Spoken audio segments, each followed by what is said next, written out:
Assalamualaikum warahmatullahi wabarakatuh. Terima kasih kepada Saudara Ihya selaku moderator host yang telah memberikan waktu kesempatannya kepada saya. Pada kesempatan kali ini saya akan membacakan doa wirid Ramadan terlebih dahulu.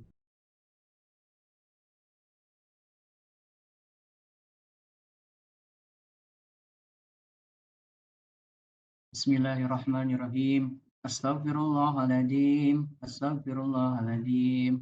Astaghfirullahaladzim. Alladzi la ilaha illa huwal hayyul qayyum wa atubu ilaih. Alhamdulillahi Rabbil Alamin. Allahumma salli wa sallim wa barik ala Sayyidina Muhammadin al-Fatih lima ughliqal haq bil haqqi wal hadi wal khatimi lima sabaqa wan nasiri illa siratim mustaqim. Sallallahu alaihi wa alihi wa sahbihi wa bihi haqqa qadarihi wa miqdarihi al-adid. اللهم لا سهل إلا ما جعلته سهلا وأنت تجعل الحزن إذا شئت سهلا رب اشرح لي صدري ويسر لي أمري وعقدة من لساني يفقهوا قولي اللهم عافني في بدني اللهم عافني في سمعي اللهم عافني في صبري لا إله إلا أنت سبحانك إني كنت من الظالمين لا إله إلا أنت سبحانك إني كنت من الظالمين لا إله إلا أنت سبحانك إني كنت من الظالمين. Ya Allah, Ya Habib, Ya Jalil, Zat yang maha menjaga dan mulia, kami berlindung kepadamu dari segala macam penyakit yang sedang menimpa negeri ini, dan dari segala penyakit yang buruk dan mengerikan. Jauhkanlah kami dari musibah yang berbahaya ini, dan lindungi keluarga kami semua dari musibah sehingga mereka dapat selamat di dunia dan akhirat. Ya Allah, Ya Ghafar, Ya Qahar, Zat yang maha pengampun, kami sadari sepenuhnya telah banyak kelalaian dan kealapan yang kami lakukan, kesalahan dan dosa yang kami perbuat. Sudilah kiranya Engkau ampuni dan maafkan kami, dan ampunilah dosa kedua orang tua dan guru-guru kami, yang telah berasa mengajar dan membina kami. Sayangilah mereka sebagaimana mereka menyayangi kami di waktu kecil, hingga ringankanlah jalan bila tiba saatnya Engkau memanggil kami. Karena hanya kepadamu lah kami berlindung. Rabbana atina fid dunya hasanah wa fil akhirati hasanah wa qina adzabannar. Wa sallallahu ala sayyidina Muhammadin wa ala alihi wasallam. Subhana rabbika rabbil izzati amma yasifun wa salamun ala mursalin walhamdulillahi rabbil alamin. Wassalamualaikum warahmatullahi wabarakatuh. Waalaikumsalam warahmatullahi wabarakatuh. Amin amin ya rabbal alamin. Terima kasih kepada saudara Fahmi yang telah membacakan doa untuk pada pagi hari ini. Semoga doa yang telah dibacakan akan diijabahi oleh Allah Subhanahu wa taala di bulan Ramadan yang suci ini. Tanpa berlama-lama mungkin kalian sudah tidak sabar dengan materi yang akan dibawakan oleh saudara Niam, yaitu Introduction to Cloud Computing. Kepada saudara Niam, waktu dan tempat saya persilahkan. Oke, Assalamualaikum warahmatullahi wabarakatuh. Selamat datang kembali di webinar Ramadan Pespat Network Academy episode 22. Terima kasih sebelumnya saya ucapkan kepada pembawa acara pada pagi hari ini yang telah memberikan kesempatan bagi saya untuk menjelaskan materi yang akan saya bawakan. Terima kasih juga semuanya yang telah meluangkan waktu untuk menonton webinar pada pagi hari ini.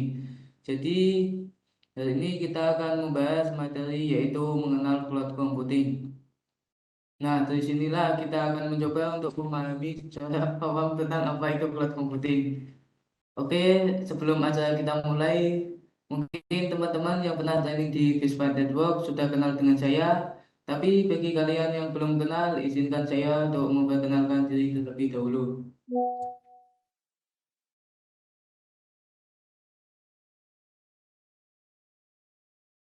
Oke, perkenalkan nama saya Muhammad Niam Wahid, asal dari Kaliwungu, Kendal, Jawa Tengah. Alamat domisili untuk sekarang masih di Karawaci, Tangerang, Banten. Untuk pendidikan formal karena saya belum lulus masih sekolah, dan sekarang masih menempuh di SMK Rodotul Muhtadiin Balikampung Jepara. Untuk pendidikan non formal sekarang menjadi anak mondok Bismat Network 2022. Ini jadi di sini ada email saya, barangkali dari kalian yang ada yang ingin berkomunikasi, tanya-tanya tentang apapun itu, asalkan saya bisa menjawab, bisa lewat email. Dan di sini juga ada blogger, itu adalah catatan referensi saya selama di Basement Network. Nah, di sini juga ada Instagram saya, username Niam MWHB underscore, bisa kalian follow dan nantinya akan saya follow back. Sini juga ada Telegram. Siapa tahu dari kalian ada yang mau bertanya-tanya mungkin atau apa gitu kayak. Dan terus ada Facebook juga bagi kalian yang ingin berteman, bisa ditambahkan teman nantinya dan nanti akan saya kontak. Dan di sini ada juga LinkedIn dengan nama Ni'amah Wahid. Oke,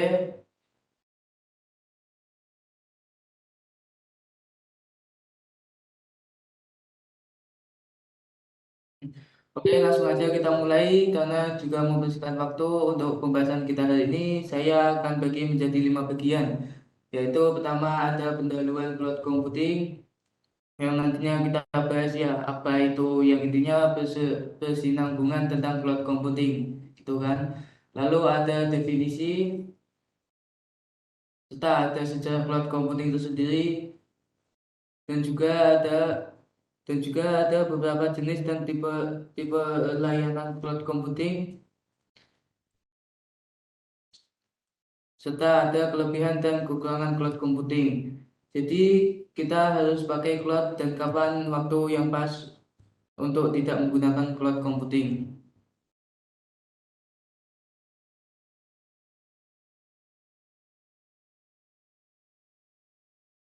Oke, lanjut pembahasan yang pertama, kita masuk ke pendahuluan. Jadi kenapa harus cloud computing?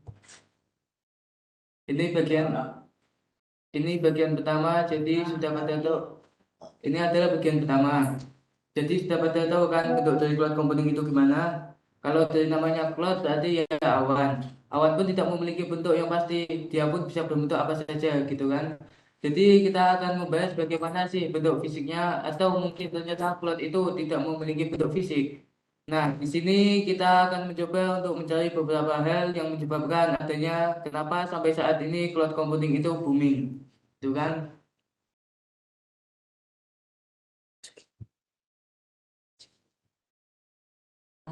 Oke, masuk ke pembahasan pertama.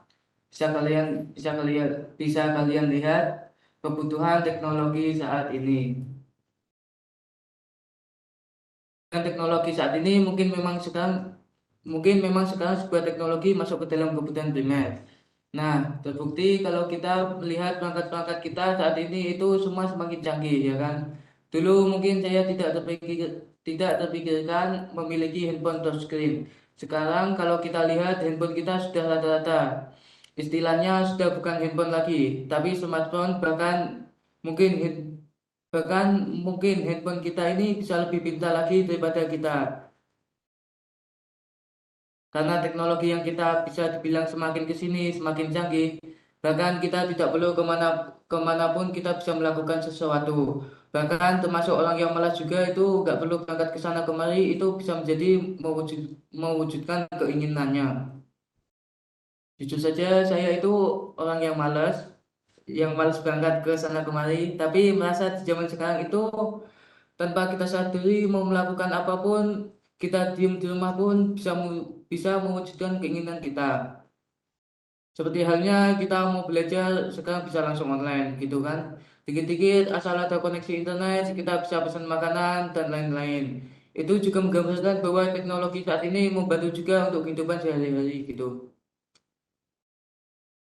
Oke, kita lihat dari kebutuhan teknologi.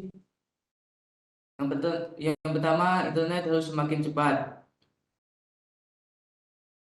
Karena kebutuhan komunikasi kita karena kebutuhan komunikasi kita ini juga semakin lama semakin ingin kilat, ya kan. dikit-dikit kalau ada pesan langsung dapat informasinya. Kalau dulu mungkin harus nunggu sehari, kadang nunggu dikirim dulu suratnya, atau mungkin kita harus nunggu berbulan-bulan hingga surat tersebut sudah dibalas sampai bisa nyampe ke kita kembali.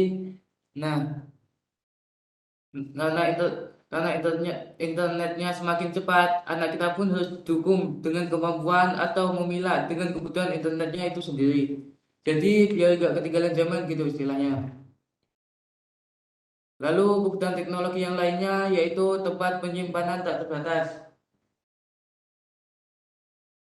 Nah, di sini yang kita inginkan kalau kita punya sebuah perangkat, biasanya kita tidak mau memiliki permasalahan tentang tempat penyimpanan. Contoh nih, misalkan ada seorang ibu-ibu yang biasanya pergi lalu suka selfie. Kalau misalkan sekali foto itu ribuan, lalu foto itu disimpan ya kan di handphone. Kalau kita kehabisan kapasitas gimana? Sabar, ibu-ibu itu ingin jalan-jalan lagi. Tiba-tiba handphonenya penuh, nggak bisa tuh dia selfie lagi.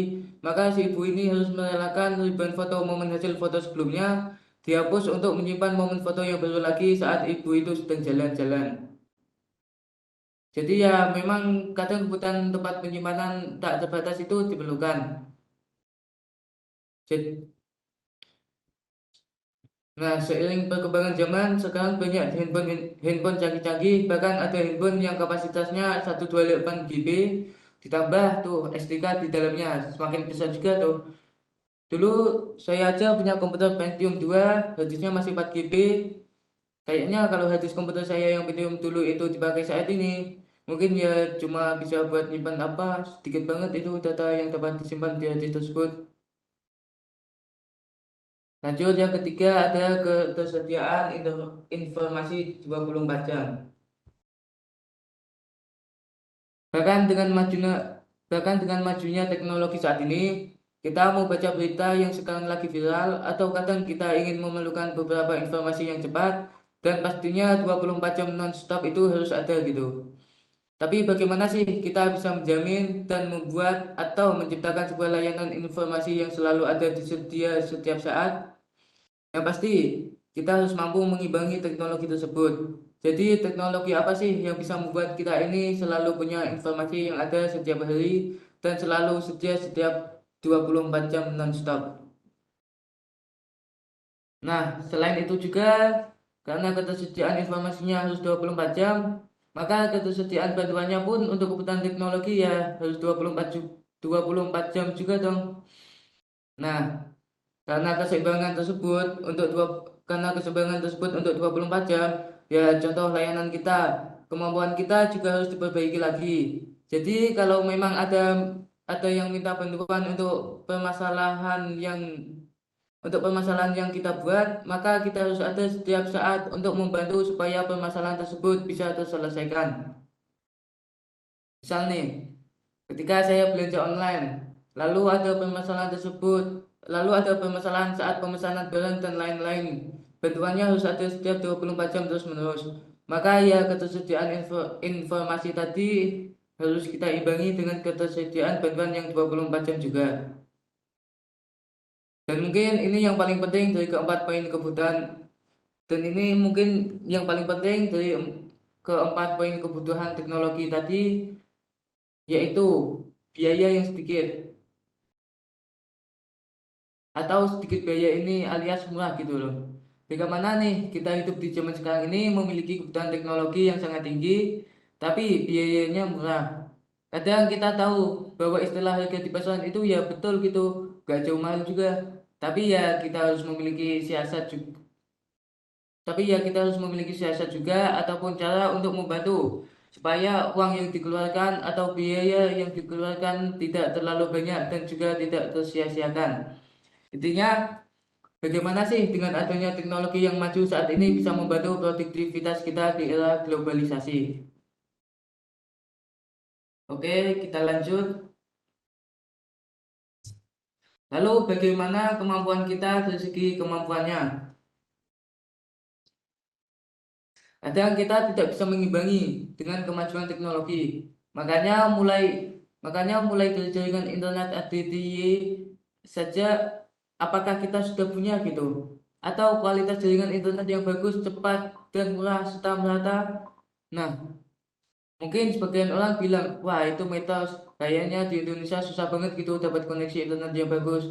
Tapi ya itu kita tapi ya itu kita lihat dengan kemajuan infrastruktur saat ini di Indonesia.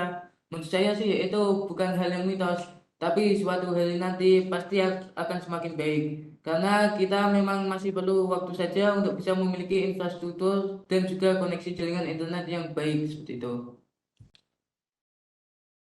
Lalu kemampuan kita saat tentang perangkat penyimpanannya lagi. Tempat penyimpanan yang kita miliki di perangkat itu sangat terbatas.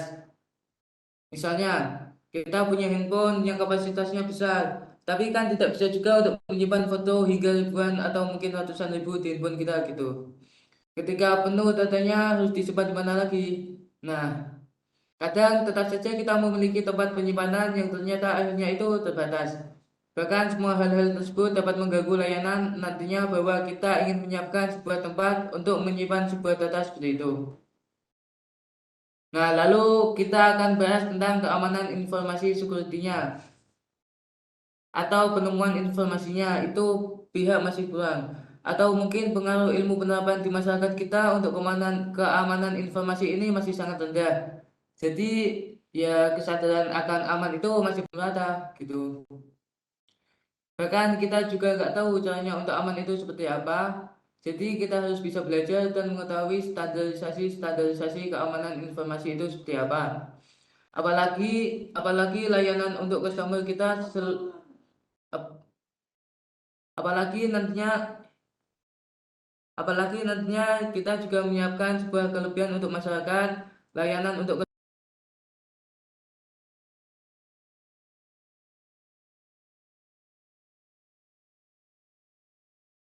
keamanan informasinya. Apalagi ya kita 24 jam tuh harus menyebarkan informasi yang harus diberikan. Nah, informasi yang kita berikan ini apakah asli atau tidak? Kita ini bisa memberikan informasi yang bagus atau tidak gitu. Jadi di situ menjadi bahwa kemampuan ini sepertinya harus ditingkatkan. Selain itu, kadang kita juga mempunyai rasa waspada seperti password yang harus diganti setiap 3 bulan sekali pun juga masih kurang menurut saya. Jadi saya pribadi pun kalau mengganti password mungkin tidak 3 bulan selisih 6 bulan. Ada juga kalau ingat saja. Jadi semuanya itu sudah ada standarisasinya. Nah, apakah standarisasi ini kita bisa mengikutinya atau tidak, itu kembali lagi ke diri kita sendiri sebagai pengguna.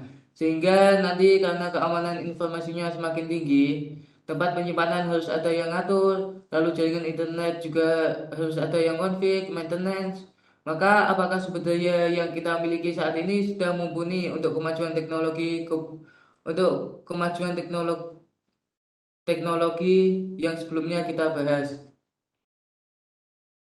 Nah, karena SDM ini mungkin kita tidak bisa merekrut orang yang memang tidak di bidang atau spesialis di bidangnya.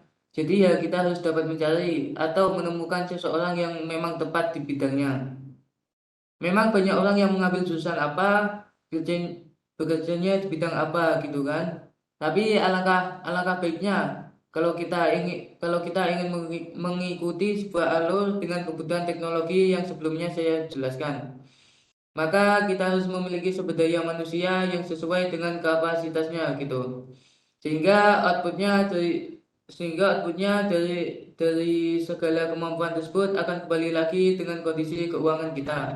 Jadi bagaimana cara kita untuk mengakali, untuk menyeimbangi kemampuan layanan-layanan tadi yang kita miliki saat ini dan juga kebutuhan teknologi yang memang kita rencanakan itu sesuai. Sehingga yang harus kita miliki adalah tingkat kebutuhan dan kemampuannya harus seimbang.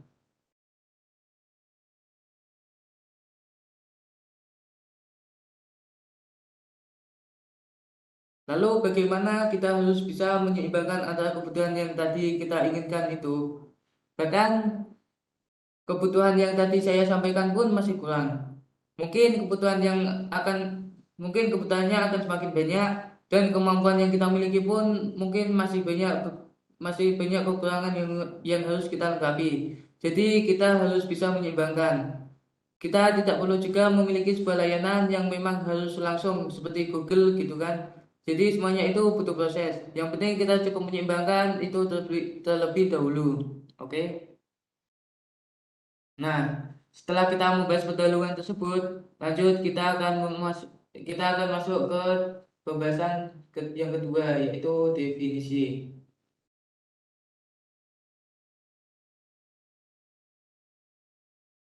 Nah, apa apa itu cloud computing? Mari kita bahas. Jadi sebelum sebelum membahas panjang lebar tentang cloud computing, di sini saya akan menjelaskan dahulu arti dari cloud computing itu tersendiri. Kalau kita lihat, kita pecah, cloud computing itu terdiri dari dua suku kata. Yang pertama ada cloud yang artinya awan, dan yang kedua computing yang berarti komputasi. Lalu kalau kita ambil dari dua kata tadi menghasilkan sebuah arti yang baru, yaitu gabungan pemanfaatan teknologi komputer atau komputasi dan pengembangan berbasis internet atau awan. Jadi awan itu bisa kita anggap sinonim dari kata internet. Nah, maksudnya maksudnya yaitu dari sekumpulan perangkat atau bisa kita sebut resource yang emang canggih-canggih dan juga pastinya semakin kuat juga semakin cepat. Nah, kalau kita lihat dari kekuatan dan kemampuan cloud computing sendiri itu semakin hari akan semakin maju. Sehingga kita harus bisa mengimbangi kemampuan dari cloud computing itu untuk apa nantinya. Karena tadi kan gabungan pemanfaatan teknologi, mungkin di dalamnya perangkat-perangkat ini akan semakin baik, semakin bagus lagi, semakin canggih lagi gitu. Sehingga setelah kita lihat arti dari cloud computing sendiri, cloud itu seperti sekumpulan dari beberapa computing resource yang terintegrasi menjadi satu.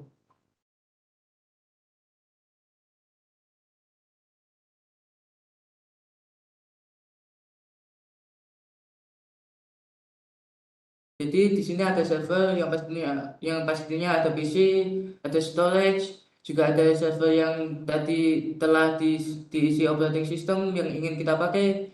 Lalu ada laptop, ada TV, ada smartphone. Semuanya itu terintegrasi menjadi satu dan menjadi sebuah layanan yang saling terhubung satu sama lain. Mereka ini saling berkomunikasi. Maka kita bisa menggambarkan bahwa dengan ini perangkat kita perlu sebuah media untuk bisa saling berkomunikasi dan juga saling bertukar data. Oleh karena itu, media atau jalur yang digunakan untuk mereka bisa terhubung yaitu adalah internet. Jadi internet itu bisa kita ibaratkan seperti jalan raya yang biasa kita lalui. Kalau kita punya kendaraan transportasi tapi tidak ada jalurnya, pasti tidak akan bisa mengendarai itu kendaraan tersebut. Dengan kata lain, semua perangkat tadi yang saya sebutkan itu perlu sebuah media. Nah, media tersebut bisa kita sebut dengan namanya internet.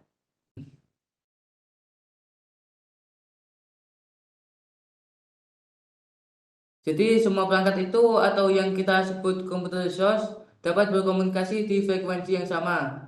Misal, kayak internetnya kita pakai provider yang berbeda, tapi kan cara berkomunikasinya kita tetap memakai alamat yang sama atau IP address.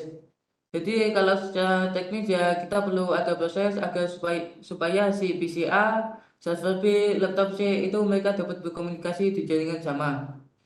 Sehingga sampai saat ini teknologi ini mengizinkan kita para pengguna menjalankan beberapa layanan dan juga dapat menciptakan sebuah program yang tidak perlu diinstalasi. Jadi hanya duduk manis saja lalu kita bisa mengakses beberapa data di dalamnya. Nah, manfaat cloud computing saat ini juga bisa kita rasakan.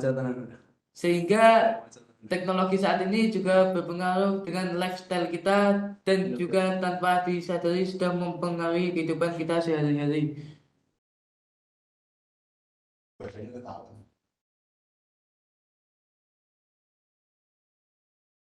Oke, lanjut. Selanjutnya kita tahu bahwa cloud computing pun punya sistem kinerja sendiri atau seperti apa alurnya gitu. Nah, sistem kerjanya ini kalau kita lihat itu sama seperti client server. Jadi di situ ada Di situ ada user, ada PC, ada internet, ada aplikasi webnya juga.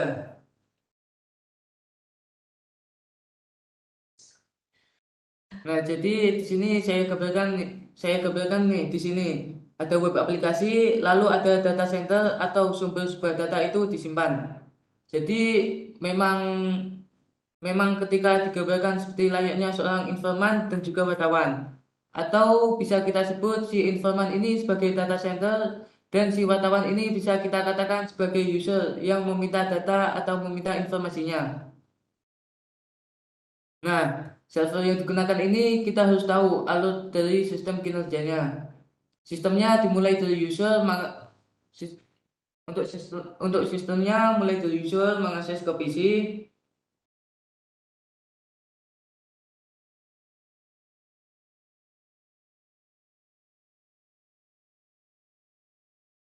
Nah, PC, si PC tersebut harus terhubung ke internet pastinya. Setelah setelah terhubung ke internet, barulah kita akses ke aplikasi webnya.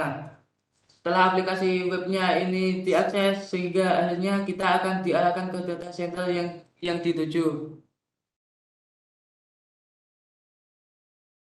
Misal nih, saya buka alamat web dari Bestpat Network. Maka ketika kita buka web aplikasinya, tampilan tersebut akan tersampaikan ke data centernya. Lalu di sana akan diproses tuh. Setelah diproses tuh, setelah itu barulah dikirim nih seperti ini. Tampilan web tampilan web GUI-nya melalui internet, lalu akan dikirim ke PC, dia akan dikirim ke PC,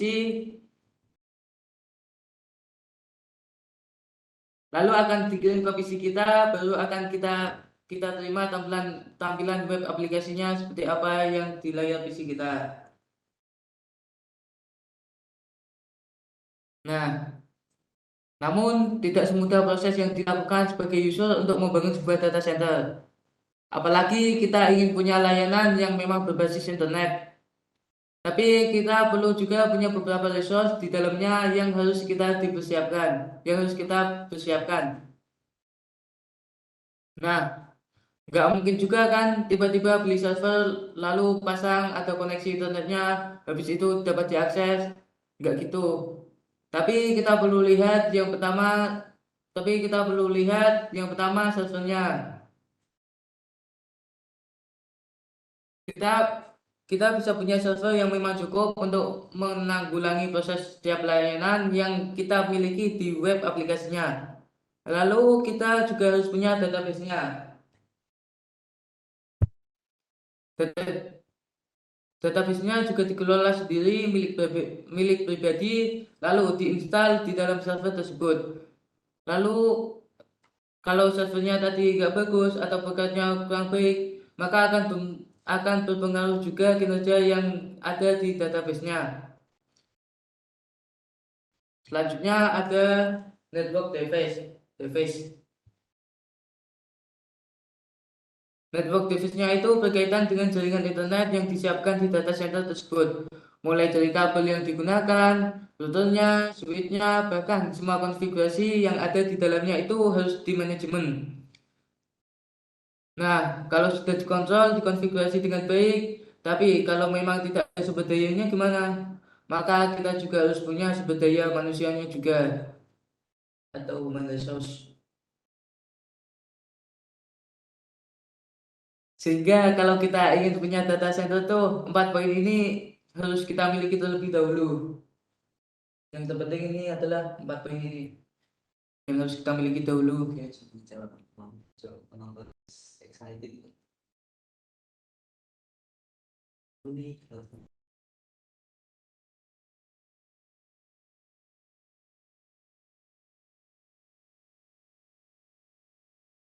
Kalau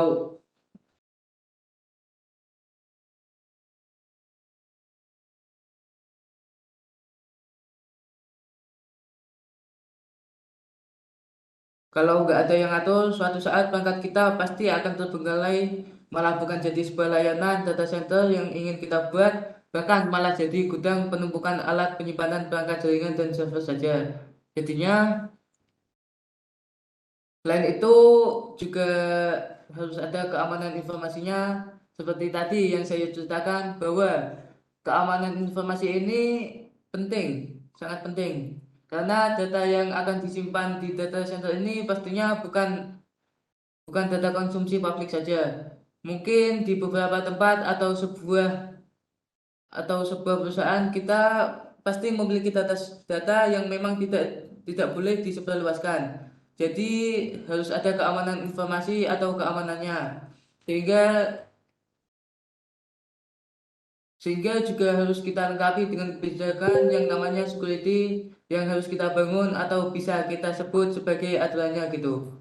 Lalu selain itu semua, meskipun di data center kita punya server, database punya, networknya ada, human resource-nya juga lengkap, security-nya ada, polisinya ada, tapi kalau tidak memenuhi standar tapi kalau tidak memenuhi standarisasi, maka data center pun bisa dikatakan belum layak. Kenapa belum layak? Meskipun sudah dapat beroperasi, belum layaknya mungkin ada security yang kurang atau manajemen database belum normalisasi, jaringan konfigurasi yang kurang cocok, atau internet masih sering down, sehingga dengan adanya standarisasi ini membuat kita untuk lebih teratur. Mungkin suatu saat kalau ada user ingin mengakses ke data center kita itu bisa terbantu dengan adanya layanan yang kita buat. Bahkan standarisasi itu juga membangun tingkat kepercayaan kita kepada klien itu semakin tinggi.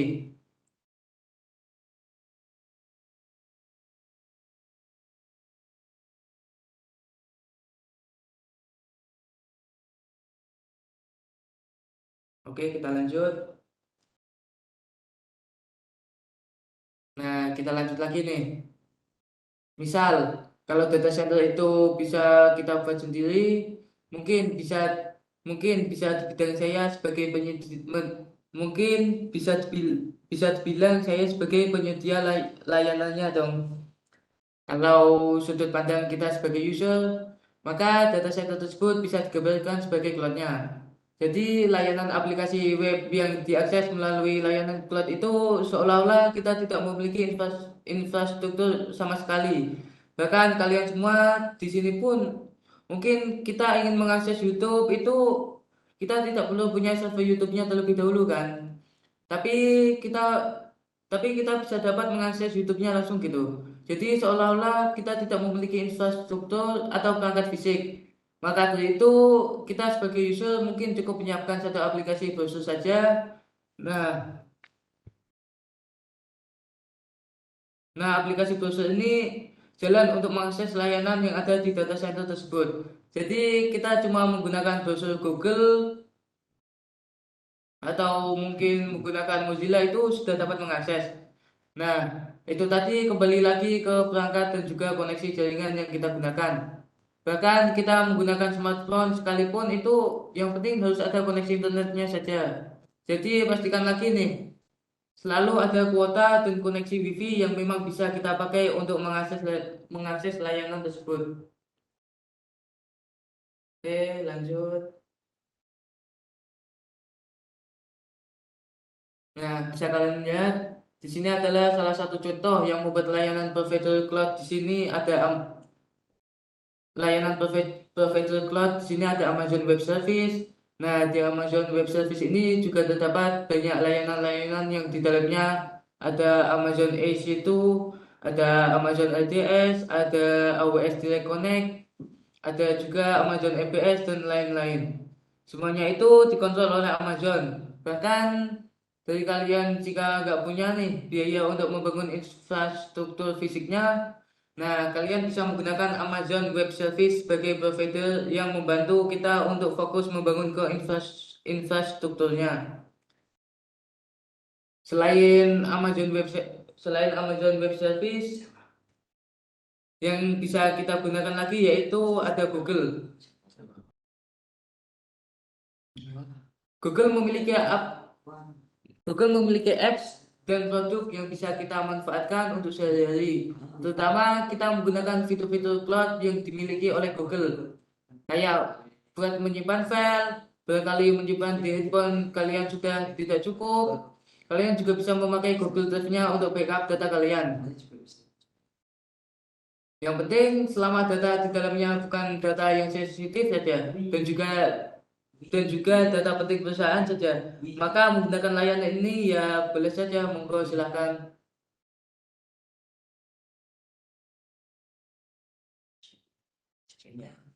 Lanjut. Oke, kita masuk tahap pembahasan yang ketiga, yaitu ada sejarah cloud computing.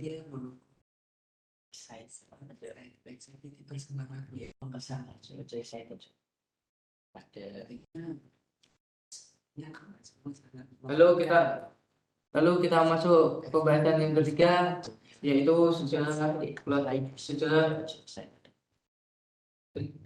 cloud computing.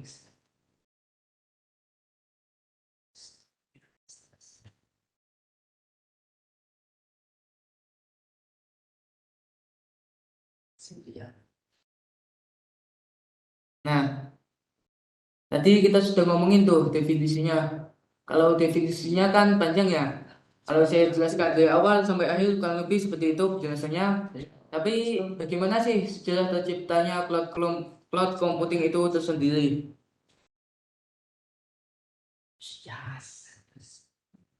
Perlu kita lihat pada tahun 1961 ada seorang ilmuwan komputer atau komputer scientist bernama John McCarthy.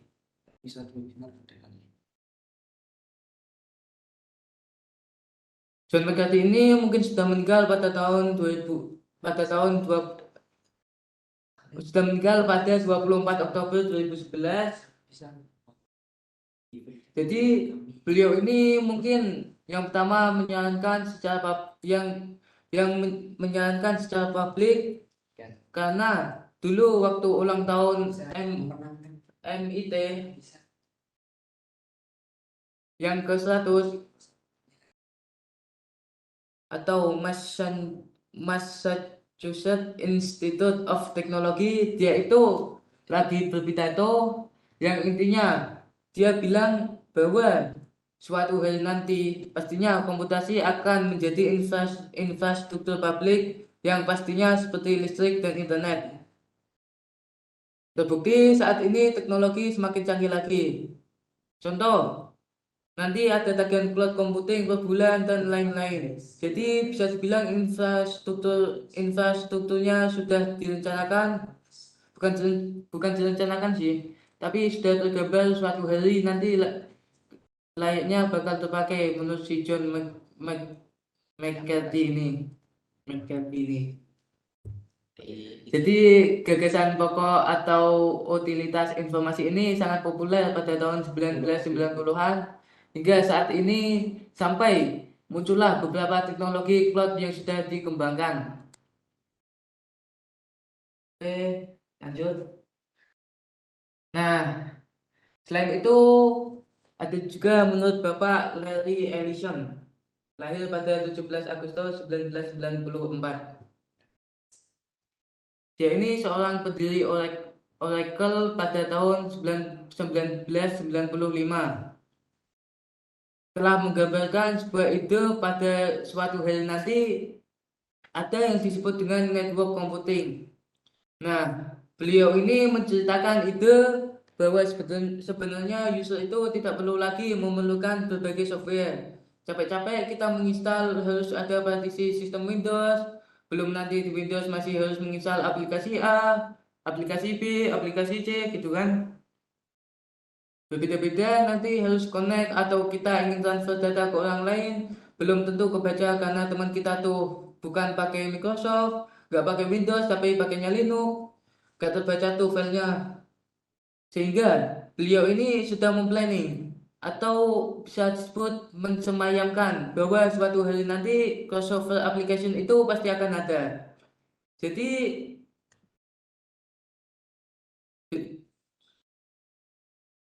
jadi Jadi kita bisa akses dari manapun, baik itu Android browser bagi yang punya handphonenya Android, Kita juga bisa menggunakan laptop yang berbasis Windows, Linux, bahkan Macintosh, Apple sekalipun kita tetap bisa mengakses layanan tersebut.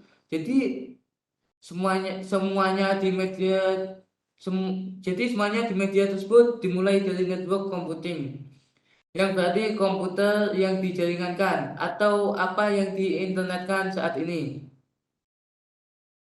Perangkat komputer yang saling terhubung serta dapat bertukar data dan berbagai sumber daya satu sama lain. Mungkin itu pendapat dari Bapak Larry Ellison, pendiri Oracle. Lalu ada juga nih, selanjutnya pada tahun 2000-an ada nih salah satu pendiri dari Salesforce.com. Nah, Salesforce.com ini adalah sebuah software service yang mungkin membuat layanan aplikasi CRM atau yang disebut Customer Relationship Management. Nah, beliau ini pada tahun 2000-an, Bapak Mas Bionov Bapak Mas Bionov ini yang memunculkan sebuah ide bahwa saya lebih baik membuat aplikasi yang sudah melengkapi semua kebutuhan sebuah layanan atau sebuah perusahaan. Jadi semua perusahaan hanya langsung berlangganan ke salesforce.com. Tapi apakah pelopor SAS ini dapat dapat sambutan baik? Ya, terbukti saat ini teknologi SAS ini semakin banyak. Jadi saingannya Salesforce.com banyak. Jadi semakin banyak. Jadi saingannya Salesforce.com pun sudah semakin merajalela kalau dilihat saat ini gitu kan. Sehingga kalau kita lihat garis tarik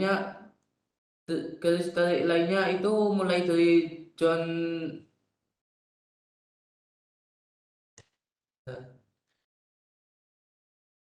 Nah, sehingga kalau kita lihat garis tarik lainnya itu mulai dari John McCarthy, lalu ada Bapak Larry Ellison, ada Max Benioff, dan sampai saat ini pada tahun 2005 terbukti bahwa muncullah inisiatif-inisiatif baru yang didorong oleh nama-nama besar seperti Amazon, Google, dan lainnya. Jadi ya bergejolak di tahun-tahun tersebut teknologi ini berkembang. Ya mungkin di Indonesia mulai terasa ketika memang terjadi pandemik waktu kemarin, bahwa koneksi atau teknologi cloud ini sangat bermanfaat. Jadi ya di tahun 1961 ini sampai sekarang itu adalah proses yang tidak sebentar untuk menyiapkan sebuah layanan teknologi sampai muncullah yang bisa kita rasakan saat ini. Dan ternyata Bapak Mas Benioff ini dulunya juga ex dari Oracle. Jadi kalau dari Oracle ya mungkin dia akan mempersiapkan layanan baru ya. Tadi CRM application contohnya itu.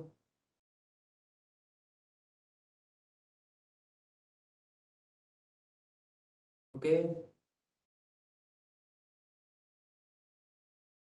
Mungkin sampai sini ada yang mau ditanyakan atau langsung aja kita masuk pembahasan yang keempat, yaitu ada jenis dan tipe layanan.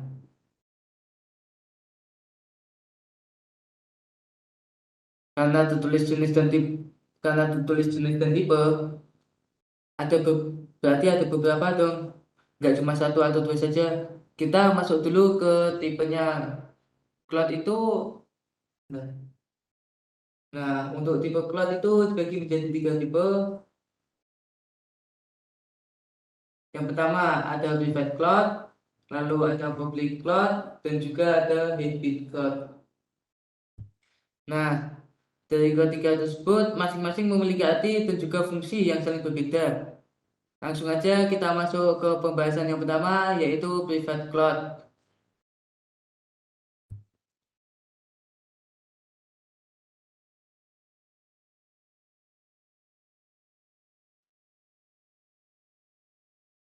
Nah, private cloud ini kalau kita ambil istilahnya atau definisi dari private cloud ini tersendiri yaitu merupakan solusi posting biasanya dikenal juga sebagai internal atau enterprise cloud atau bisa kita sebut dengan server internal. Jadi pada perusahaan-perusahaan membangun data center untuk menyiapkan semua datanya, untuk menyiapkan semua layanannya gitu kan. Nah, data center ini sendiri pastinya dilindungi oleh firewall. Untuk jaringannya juga selalu diperbarui dan juga diakses melalui internet perusahaan. Jadi ya awalnya private cloud itu hanya diakses oleh lokal saja. Nah, hal ini hal ini bisa menjadi pilihan yang sangat bagus bagi perusahaan yang telah memiliki data center atau infrastruktur yang sudah memadai. Kalau memang perusahaan tersebut belum memadai, ya kita harus membangun dulu infrastrukturnya.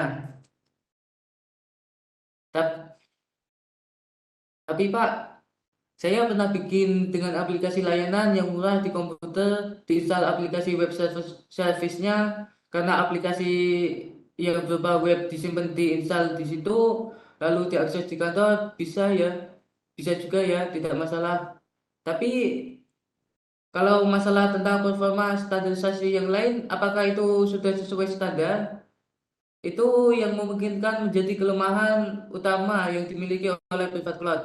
Oleh karena itu, kebanyakan orang dari private cloud adalah bahwa semua pemeliharaan dan pembaruan sebuah data center itu dikelola sendiri. Jadi ya, jadi ya, permasalahan-permasalahan yang akan terjadi itu sudah menjadi tanggung jawab perusahaan. Nah, seiring dengan waktu yang berjalan, maka server juga kadang kalau udah kelamaan bisa off date atau bisa dibilang jadul gitu ya.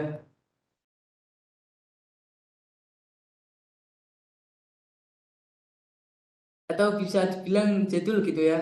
Yang pastinya kita harus mengeluarkan biaya yang sangat mahal lagi untuk mengupgrade server itu ya kan. Kadang server 5 tahun sekali udah jadul, udah jadul, udah off date, udah nggak mampu melayani performa dari sebuah layanan, harus ganti yang baru atau ditambah di upgrade perangkat-perangkat di dalamnya itu juga tetap butuh biaya lebih untuk mengurusi fisiknya gitu. Jadi di sisi lain private cloud melihat kelemahannya server yang kayak gitu menawarkan tingkat keamanan yang tinggi karena kan semua data center yang kita bangun mulai dari infrastrukturnya sampai ke manajemen dan juga resource-nya itu kita perusahaan yang mengurusi. Jadi dikontrol oleh perusahaan sendiri dan juga semua data yang akan disiarkan ke karyawan lokal atau nantinya juga diakses oleh umum itu semuanya diatur oleh kita sebagai pemilik gitu. Nah, di sisi lain tersebut ada lagi di sisi lain tersebut ada lagi server, database, network, device, human resource, security, policy, dan standardization itu milik perusahaan. Jadi ini semua ini yang ada perusahaan. Jadi tidak dikontrol oleh kebijakan siapapun selain kita yang memiliki gitu kan. Oke.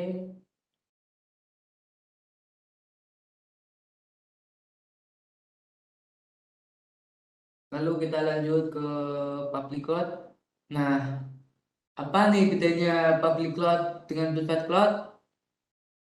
Kalau public cloud kita lihat pembeda utama dari public cloud dan juga private cloud adalah tidak bertanggung jawabnya kita atas pengelolaan fisiknya atau solusi pastinya solusi pastinya.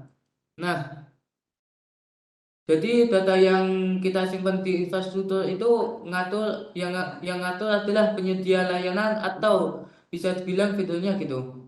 Jadi ada vendor yang ngurusin tuh mulai dari infrastruktur toolnya atau mungkin tergantung dari layanan atau tipe dari cloud yang akan kita gunakan.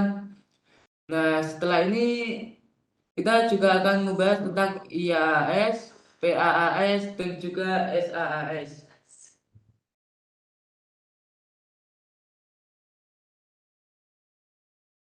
Nah, semua itu biasanya tergantung dari vendor yang atur. Jadi yang bertanggung jawab semuanya itu vendor perusahaan. Atau bisa dibilang ibarat kita ngontrak lah gitu ya. Atau kita nyewa lah gitu.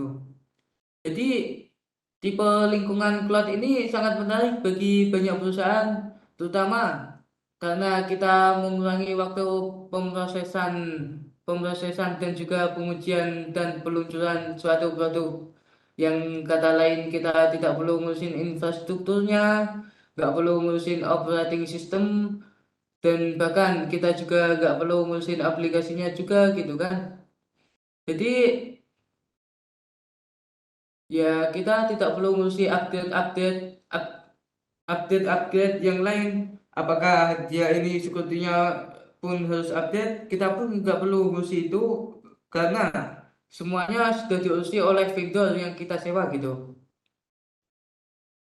Mungkin ibaratnya kita ngontrak di sebuah rumah yang kosong nih, belum ada furnitur sama sekali. Jadi ya kita bisa mengisi furnitur di dalamnya, entah itu almari, figura, kursi, dan lain-lain. Tapi ada tapinya nih. Dari kapasitas sebuah kontrakan itu yang kita sewa terbatas.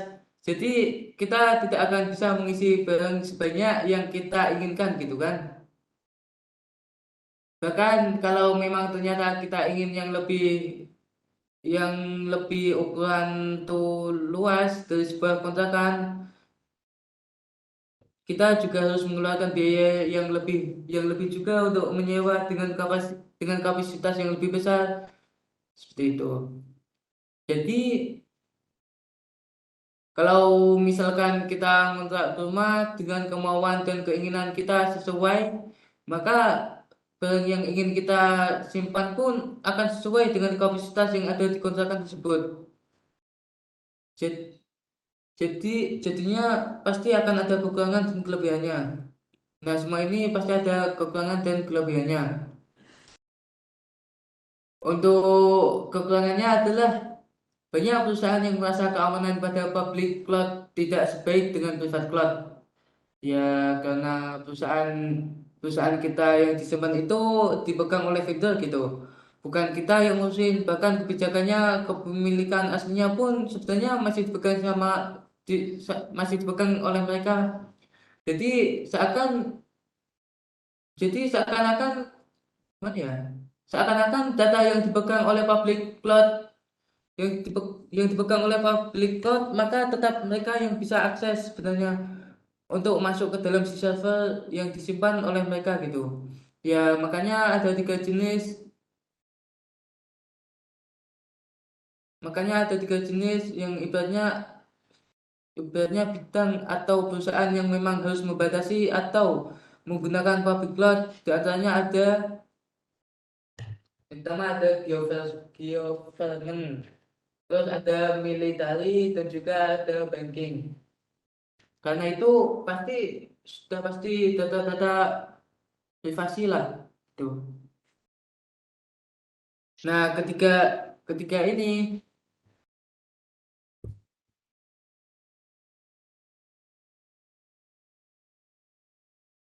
ketika ini kalau bisa jangan pakai public cloud. Lebih disarankan memakai private cloud. Tapi tidak menutup kemungkinan ketika ini juga bisa kok menggunakan public cloud karena semua itu ada standarisasinya.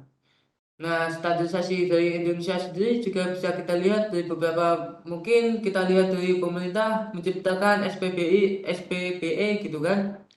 Lalu misalkan nanti mau menggunakan public cloud, harus yang seperti apa? Mungkin disarankan tidak ada data-data yang sensitif atau data-data yang emang privasinya tingkat tinggi gitu. Maka kalau data-data yang emang sifatnya seperti itu, lebih baik di private cloud saja. Lebih baik kita simpan di private cloud saja. Oke, selanjutnya nih. Dan juga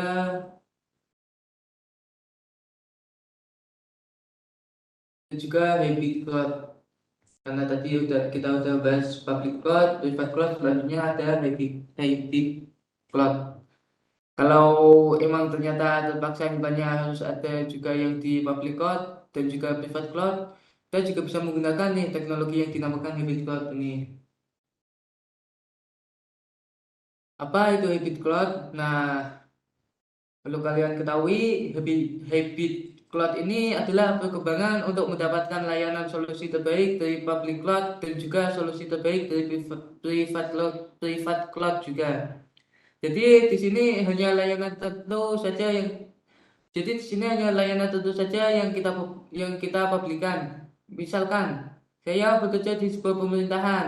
Nah, di salah satu kota pemerintahan pasti ada data yang memang harus diakses oleh umum.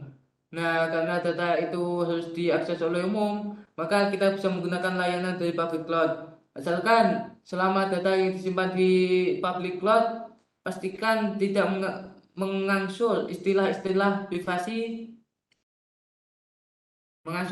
mengangsur istilah-istilah kata privasi. Jadi hybrid cloud ini juga mendapatkan solusi terbaik dari keduanya. Dan hybrid cloud ini memungkinkan kita untuk mengkombinasikan public cloud dengan private cloud gitu. Jadi bisa dibilang hybrid cloud ini perkembangan dari private cloud atau gabungan dari private cloud dan juga public cloud, maka jadilah hybrid cloud. Oke, lanjut ya.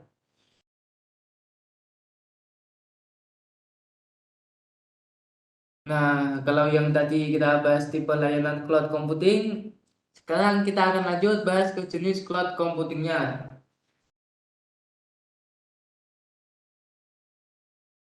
Oke, sebentar. Nah, jenis dari cloud computing sendiri contohnya ada IaaS atau Infrastructure as a Service. Lalu ada PaaS atau Platform as a Service. Dan juga satu lagi ada Software as a Service atau SaaS.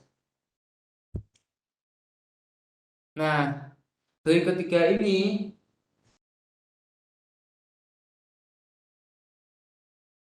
ini ada fungsi dan juga kebutuhan atau layanan yang diberikan ke kita nantinya sebagai penyewa.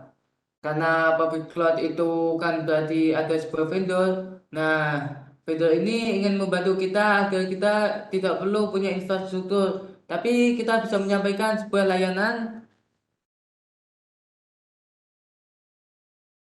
dan kita juga bisa pilih nih dari ketiga ini IaaS, PaaS dan juga SaaS tersebut ada definisinya tersendiri.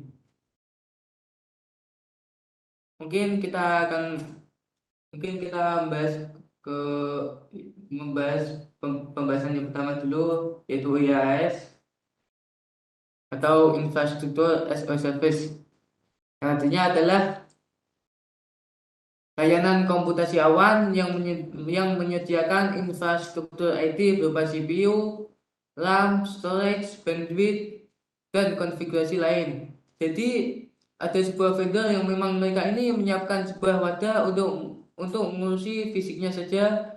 Jadi si vendor ini cuma ngurusi fisiknya saja kayak tadi, ibarat kayak tadi nih, sebuah kontrakan dan sebuah furnitur. Jadi kita cuma nyewa kontrakan untuk furniturnya seperti lemari, mesin cuci, kita sendiri yang isi dengan catatan kapasitas dari ruangan tersebut itu sesuai dengan jumlah yang ingin kita simpan. Nah, jadi kalau kita memang ingin punya infrastruktur yang besar, maka kita pun harus menyewa CPU, RAM, storage yang memang besar bahkan sampai ke bandwidth-nya juga. Nah, itu bandwidth juga terpengaruh sih. Sehingga kalau kita lihat waktu nyewa sebuah layanan tersebut, biasa ada pilihan tuh. Mau hard disk kapasitas berapa, ada CPU RAM-nya yang berapa, bahkan sampai bandwidth yang akan kita gunakan itu berapa gitu. Namun komponen tersebut digunakan untuk membangun sebuah kompetitifal, biasanya berupa virtual nanti yang biasanya itu berupa virtual nantinya yang kita pakai. Makanya karena keterkaitan nantinya antara cloud dan virtualisasi, jadi setelah kita sewa infrastruktur as a service-nya, kita juga menyiapkan software virtualisasi seperti VMware. Nah, di VMware ini kita bebas nih mau menjalankan sistem operasi apapun yang kita mau. Seperti Windows, Linux kayak mau dijadikan server atau bukan terserah kita. Yang penting kita udah menyewa, kita tinggal pakai gitu. Nah, dengan adanya IaaS ini kita nggak usah bingung lagi nih maintenance ngurusin servernya harus diganti 5 tahun sekali atau ngurusin jaringan internetnya lancar atau tidak. Nah, itu adalah kelebihan dari IaaS. Karena semua itu ada kelebihan dan juga ada kekurangannya sendiri-sendiri.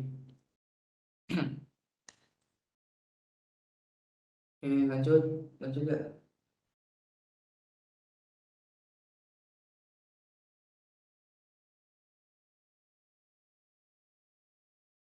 Nah, selanjutnya ada PaaS atau Platform as a Service.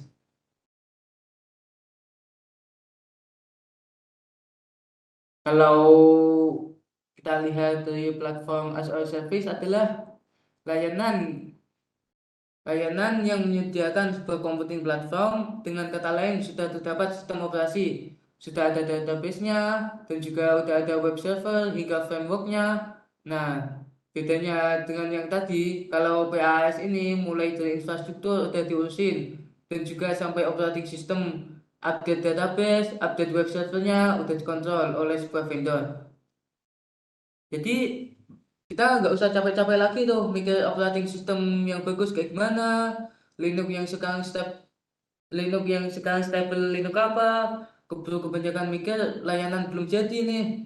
Nah, keuntungan dengan layanan PaaS ini, kita sebagai mengembang bisa lebih fokus ke aplikasinya atau konten yang nanti ingin kita sampaikan. Nah, jadi layanan cloud computing ini, layanan OS dan network maintenance apapun yang memang sifatnya fisik pun sudah dikontrol oleh si vendor itu. Jadi ya kita nggak usah mikirin apapun lagi deh masalah update-update lain agar bisa fokus ke aplikasi yang ingin kita bangun. Jadi kita cukup fokus aja nih ke aplikasi yang akan kita buat. Dan yang terakhir, dan yang terakhir nih ada SaaS atau Software as a Service. BPS merupakan contoh LAS ekonomi. Nah, SaaS ini adalah sebuah layanan komputasi atau cloud computing yang memang di mana kita bisa langsung akses aplikasi yang sudah disediakan, atau kata lain kita udah gak ngurusin lagi tuh mulai dari fisik infrastrukturnya dari yang tadi. Yang terakhir adalah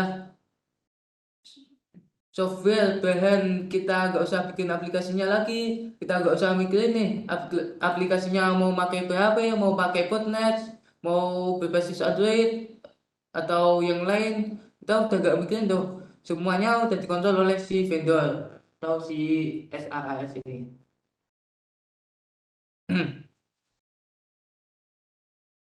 Siap saya.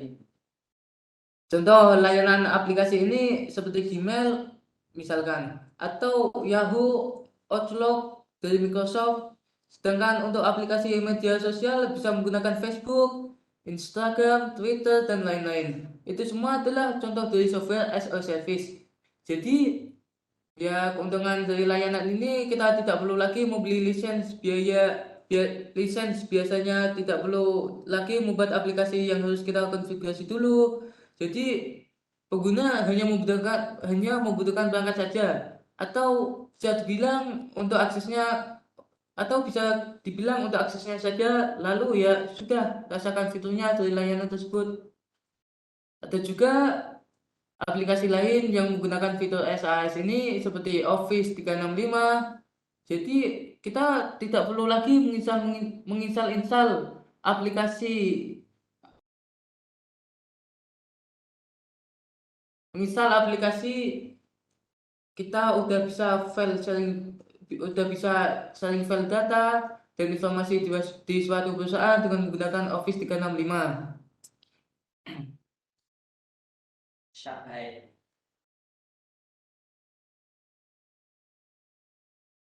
Nah, sehingga contoh-contoh yang tadi bisa kita lihat yaitu ada Digital Ocean, lalu ada Amazon EC2, itu merupakan layanan dari infrastruktur as a service atau IaaS ini. Lalu ada Windows Azure dan juga Amazon Web Service. Nah, kedua ini merupakan menggunakan layanan platform as a service atau PaaS ini. Terus ada juga yang menggunakan layanan dari software as a service atau SaaS. Contohnya ada Google Apps dan juga Office 365 seperti yang tadi saya bilang.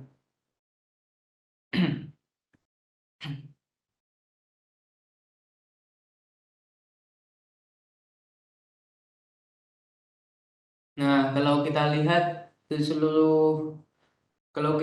seluruhnya nih, secara teknis itu semua layanan mulai dari infrastruktur as a service, PaaS, SaaS digambarkan seperti ini.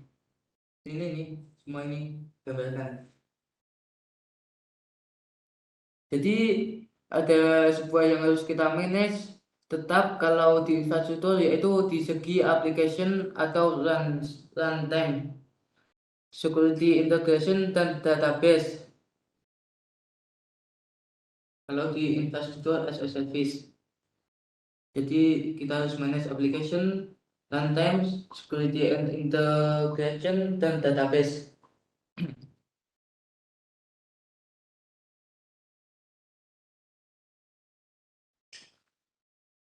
Jadi kalau ke bawahnya itu ini ya, maksud ke bawahnya itu ini. Jadi kalau ke bawahnya itu sudah tugas fitur seperti yang tadi saya ceritakan. Jadi nggak usah capek-capek itu kita instalasi servernya atau menyediakan sebuah ruangan data centernya yang harus sesuai standarisasi, sertifikasi dan lain-lainnya. Semua sudah dikonsol. Tapi karena yang namanya kita ngontrak, ya kita nggak bisa atau sesuai keinginan kita gitu. Ya. Ya, tahu.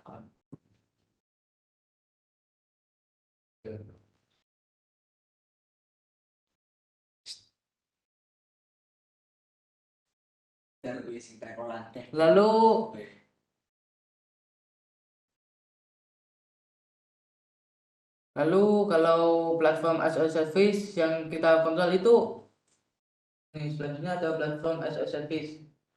Nah, di platform as a service ini yang perlu kita kontrol adalah cuma aplikasinya saja. Nih satu doang nih application. Karena kan fisiknya sudah diurusin sama vendor, operating system dan Steam dan security-nya udah sama vendor juga. Jadi ya kita tinggal ngurusin bagaimana aplikasi ini bisa berjalan. Entah aplikasi ini mau pakai PHP, mau pakai JavaScript dan lain-lain, semuanya itu urusan kita gitu. Tidak dapat terhubung ke kamera, Jo. Dan yang terakhir ada software as a service atau SaaS, bisa dibilang gitulah. Kalau software as a service, nah di software as a service ini semuanya sudah diserahkan sama vendor. Ini semua ini udah jadi tanggung jawab si vendor. Jadi kita tinggal nyewa, tinggal bayar, tinggal menikmati. Jadi kita tidak cuma ngatur datanya saja, datanya kita yang punya, kita yang atur, tapi kepemilikan dari data dan juga fisiknya sebetulnya punya si vendor. Kita harus bisa menyelah kebijakan yang ditawarkan oleh si vendor ini, baca ulang, dan juga misalkan kalau kita mau nyewa public cloud, pastikan ada beberapa syarat dan ketentuan yang memang udah sesuai dengan kebutuhan dari perusahaan. Jangan sampai nantinya kita ini seperti diperbudak oleh layanan, apalagi nanti kita dimanfaatkan oleh si vendor ini gitu. Nah, terbukti dari layar ini pasti ada kelebihan dan kekurangannya. Nah, untuk kelebihan dan kekurangannya saya akan gambarkan menjadi seperti ini. Kita masuk dulu ke pembahasan kelima, yaitu kelebihan dan juga kekurangan cloud computing. Nah, untuk kelebihan dan kekurangannya saya akan menggambarkan menjadi seperti ini. Kalau kita lihat kelebihan cloud computing itu secara umum ya, secara umum nih, kelebihannya biaya yang harus kita atur mulai dari fisik, lisensi, dan lain-lain itu bisa dikurangi. Jadi segala sesuatu hal untuk masalah SLA-nya, kemampuan downtime dari sebuah server itu sudah otomatis. Jadi semuanya sudah ada yang ngurusin, lebih fleksibel. Kita juga tidak perlu datang ke ruang server untuk memperbaiki aplikasi. Kayak misalkan kita harus di restart dulu nih servernya, baru kita cek aplikasi ini, aplikasinya berjalan atau tidak. Kita tidak perlu kayak gitu lagi. Bahkan kita bekerja di rumah pun mobilitasnya sangat tinggi. Jadi sangat mudah lah, sangat mudah sekali. Jadi kelebihan tersebut memungkinkan kita untuk lebih fokus bekerja di bidang kita. Nah, terus bidang-bidang seperti kita yang fokus di spesialisasi di infrastruktur gimana? Kalau ada cloud, kalau ada cloud, jadi- kalau ada cloud nih, jadi kita nggak bekerja dong, atau kesempatan kita untuk bekerja lebih sedikit dong? Nggak juga sih, karena ada atau tetap saja kita harus memiliki tingkat private cloud tadi harus ada, karena kita tahu bahwa ada kekurangan dari setiap kelebihan yang dimiliki oleh cloud computing. Di antaranya ada ya itu selalu maintenance internet. Kalau semisal internet down, kita juga nggak bisa akses. Lalu ada privasi, data yang ada di dalam atau privasi yang disimpan di infrastruktur cloudnya itu pasti bisa diatasi oleh mereka. Jadi kita harus lihat nih, apakah si data yang ingin kita simpan di cloud computing secara publik itu bersifat privasi atau tidak. Kalau misalkan itu data penting, lebih baik deh jangan disimpan di cloud publik, dan lebih disarankan disimpan di cloud privat, dan mungkin nantinya bisa diatur sesuai kemampuan atau biaya yang ingin kita keluarkan oleh suatu perusahaan. Jadi ya kita bisa memilih mana yang lebih cocok, kecuali yang saya sebutkan tiga tadi ya, yang pemerintahan, militer, dan juga banking itu wajib atau sebaiknya disimpan di privat, karena itu lebih ke data privasi sih menurut saya.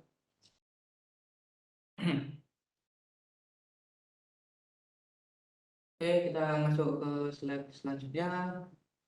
Di sini ada public cloud dan juga ada private cloud. Nanti saya akan menjelaskan kelebihannya dan juga kekurangannya dari masing-masing cloud tersebut. Nah, mungkin bisa kalian lihat kelebihan dari public cloud sendiri. Saya sudah menjelaskan sebenarnya. Yang pertama, ada ketersediaan informasi yang selalu ada, maka kita tidak perlu ngurusi fisiknya. Jadi menghilangkan masalah downtime, mengurangi biaya pemasangan, lalu menghilangkan kebutuhan update software sehingga mengurangi permasalahan jaringan. Tetapi kekurangannya juga masih ada nih, kekurangan jaminan keamanan data seperti apa, lalu backupnya dikemanain, apakah apakah mereka mempunyai backup yang banyak sehingga kalau kita pun menghapus datanya, atau kalau kita sudah tidak berlangganan lagi tuh di public cloud, apakah nanti datanya benar-benar terhapus setelah kita ambil semua? Mungkin mereka juga punya backupnya, jadi ya mereka juga bisa aja menyalahgunakan data tersebut. Lalu vendor login. Nah, vendor login ini karena pasti ada batasan dari kebijakan yang dikuatkan oleh mereka. Selanjutnya apa bedanya nih dengan cloud privat atau private cloud? Untuk kelebihan dari cloud privat sendiri pasti juga sama baiknya dengan yang publik, tapi ya keamanan data maksimum tidak dimiliki oleh tadi si publik. Kita atur kebijakannya, kita atur langkah-langkah kebijakan atau polisi yang ketat, mana yang boleh diatur, mana yang tidak. Lalu manajemen autentikasi yang ketat. Jadi kita bisa mengontrol sendiri atau tidak ada lagi istilah video login. Misalnya kita mengalokasi backupannya atau kita bisa nyimpen di mana saja istilahnya. Kita bisa nyimpen aja nih istilahnya. Misalkan kita punya backup di kantor A, lalu ingin saya pindahkan backupnya ke kantor C ataupun kantor B atau lain-lain gitulah. Itu boleh sesuai keinginan kita, dan kita juga bisa mengatur load balancing atau namanya kelebihan ya pasti ada kekurangannya juga nih. Nah, untuk kekurangannya sendiri yang pertama ada biaya maintenance yang sangat tinggi. Mulai dari biaya yang harus dikeluarkan untuk masalah kecepatan internet, keterbatasan ketersediaan informasi, jika memang server tidak memiliki backup servernya, atau tidak ada layanan yang memang saling backup satu sama lain, disitulah permasalahan dari private cloud. Makanya kenapa kita harus memiliki layanan private cloud yang memang sudah distandarisasi, yang memang di situ sudah tercatat kita harus memiliki apa saja agar layanan dari private cloud-nya ini selalu performanya baik gitu. Lalu ada permasalahan diatur oleh kita gitu. Benar.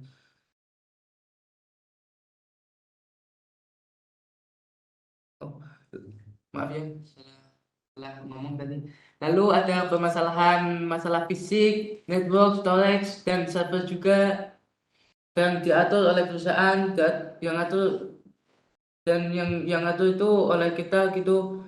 Jadi kita semua harus bisa mencari solusi sendiri bagaimana menanggulangi permasalahan yang akan terjadi nantinya, mulai dari hack, malware, virus, dan lain-lain. Itu kita harus bisa mengatasi masalah. Nah, itu tadi kelemahan dari private cloud. Jadi semua ini ada kelebihan dan ada kekurangannya sendiri. Tinggal kalian mau pilih yang mana nih? Terserah. Selanjutnya nih, slide berikutnya ada juga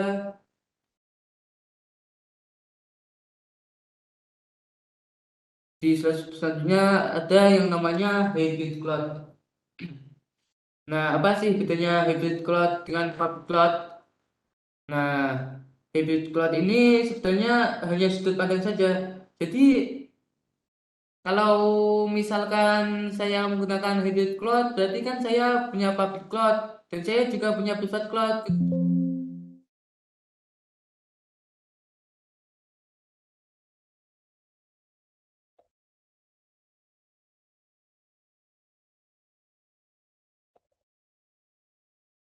Nah, apa sih bedanya hybrid cloud dengan public cloud? Nah, hybrid cloud ini sebenarnya hanya sudut pandang saja. Jadi, kalau misalkan saya menggunakan hybrid cloud, berarti kan saya punya public cloud dan saya juga punya private cloud.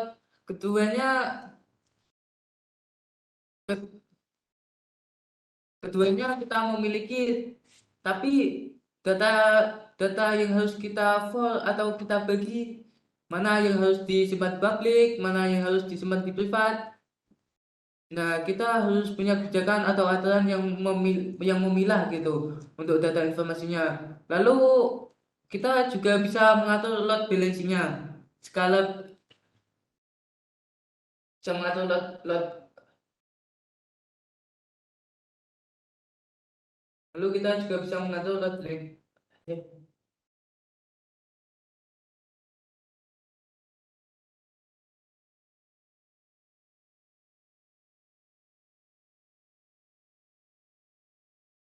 Lalu kita juga bisa mengatur load balancingnya. Stabilitasnya juga bisa kita atur pribadi, meskipun ya tetap yang urusan publik ya tetap kita harus bayar gitu kalau kita ingin menambah layanan atau fitur-fiturnya. Dan pastinya ini lebih hemat daripada private cloud, karena private cloud sendiri kan infrastruktur cadangannya itu harus milik pribadi juga, harus milik pribadi juga. Nah, kalau hybrid cloud mungkin kita bisa mengalokasikan biaya yang akan kita gunakan untuk fisik cadangannya ke public cloud, dan mungkin biaya yang akan dikeluarkannya itu sangat minim atau sangat sedikit. Jadi itulah kenapa kita harus menyeimbangkan antara kapan kita menggunakan public cloud, kapan kita menggunakan private cloud, dan juga kapan kita menggunakan hybrid cloud ini.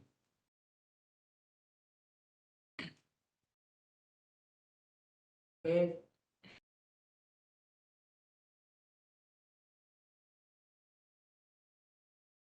Nah, kesimpulan dari cloud computing itu, kesimpulan dari cloud computing itu bisa dilihat bahwa penyedia layanan dan kita adalah, bisa diperhatikan nih, bahwa penyedia layanan dan kita adalah usernya. Maksudnya dari kita di dari kata di atas adalah cloud computing itu penyedia layanan, dan kita sebagai user atau pemakai dari layanan tersebut. Jadi kita tidak perlu pusing lagi tuh memikirkan bagaimana mereka menyediakan layanan tersebut. Yang penting mereka bisa memberikan standar layanan sesuai dengan apa yang kita butuhkan. Oke, mungkin ini materi yang dapat saya sampaikan. Selanjutnya ada session Q&A. Barangkali di sini dari rekan-rekan ada yang mau bertanya, monggo silakan.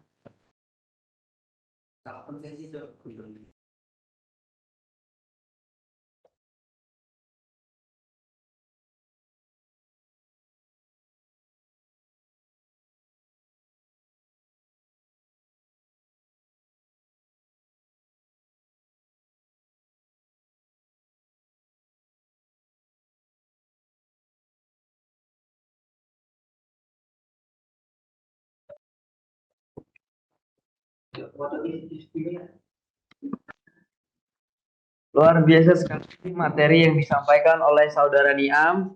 Ya, materi yang sangat bermanfaat lah, bermanfaat sekali untuk pada tahun-tahun ini, karena zaman IT sekarang juga banyak yang berfokus pada cloud computing. Nah, ini Mas Niam, banyak nih penontonnya yang ada pertanyaan-pertanyaan. Ada dari Mas Muhammad Duyanto, ada dari Mas Syarif. Ini bisa dijawab ya, Mas Muhammad Niam Wahid. Silahkan untuk menjawab pertanyaan-pertanyaan. Ini sudah ditunggu. Nah, ini kepada dari Mas Syarif ya. Benar tidak layanan VPS itu merupakan salah satu contoh LAAS atau IaaS atau infrastruktur as a service? Ya, IaaS, IaaS ya. Maksud saya itu. Benar tidak layanan VPS merupakan salah satu contoh dari IaaS atau infrastruktur of service? Silahkan dijawab, saudara Niam Wahid.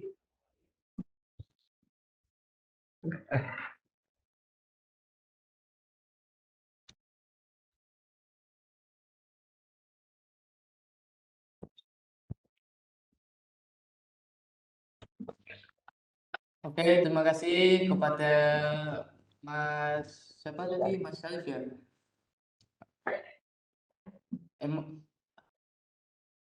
Jawabannya adalah iya. VPS atau Virtual Private Server dapat dikategorikan sebagai layanan IaaS atau infrastruktur as a service. Nah, yang kedua ada benar tidak layanan web hosting merupakan salah satu contoh PaaS, dan yang terakhir dari Mas Syarif itu layanan WordPress.com atau blogspot.com itu merupakan salah satu contoh SaaS. Itu apakah benar? Ya. Oke, pertanyaan yang kedua tadi layanan web hosting merupakan salah satu contoh PaaS. Apakah layanan web hosting merupakan salah satu contoh PaaS? Iya, layanan web hosting dapat dikategorikan sebagai salah satu contoh PaaS atau platform as a service. Dan tadi ada pertanyaan satu lagi tuh. Apakah layanan WordPress atau Blogspot merupakan contoh PaaS? Ya, benar sekali itu, Mas Arif. Layanan WordPress atau Blogspot dapat dikategorikan sebagai contoh IaaS atau bisa kita sebut layanan dari software as a service. Oke, mungkin cukup itu. Mungkin cukup segitu ya dari jawaban Mas Niam dan untuk Mas Syarif. Barangkali penonton lain, mas-mas lain yang ada pertanyaan, silahkan disampaikan melalui chat atau boleh berbicara langsung kepada saya. Nanti akan saya sampaikan kepada Mas Niam Wahib. Oke, apakah ada pertanyaan? Oke, itu ada satu pertanyaan lagi tuh dari Muhammad Dewiyanto. Izin Mas, kalau misal kalau kalau misal dari AWS itu kan ada trialnya. Nah, sebelum pendaftaran itu kan harus memasukkan kartu kredit juga. Pertanyaannya, apakah jika trial itu sudah habis akan otomatis membayar lewat kartu kredit yang sudah dimasukkan atau ada konfirmasinya dulu? Terima kasih. Oke, terima kasih juga kepada Mas Dwianto. Jika Anda memiliki kartu debit yang terkait dengan akun AWS Anda, maka AWS akan mengenali kartu tersebut sebagai metode pembayaran default dan akan mencoba memproses pembayaran dengan kartu tersebut ketika waktu trial habis. Namun ada namanya nih. Sebelum proses pembayaran dilakukan, AWS akan mengirimkan pemberitahuan atau email kepada Anda untuk memberitahu bahwa waktu trial Anda telah habis dan bahwa Anda belum melakukan pembayaran untuk melanjutkan penggunaan layanan. Oke, mungkin cukup itu yang Nah, saya mungkin kalau dari Mas Duyanto agak kecepatan ya, Mas Niam bisa kirimkan teksnya ke kolom chat ya, agar Mas Duyanto ini bisa lebih paham. Mungkin tadi agak kecepatan sedikit. Bisa dikirim ke gelembung chat ya, Mas Niam.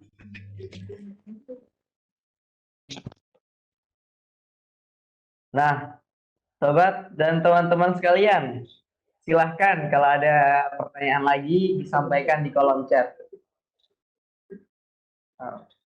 Atau enggak, di slide yang pertama tadi kan ada tuh perkenalan dari Mas Niam. Bisa di follow Instagramnya, bisa di chat melalui private chat di Telegram, atau media sosial lainnya. Di email pun juga bisa. Mas Niam itu salah satu yang mungkin expert lah di bidang cloud computing gitu ya.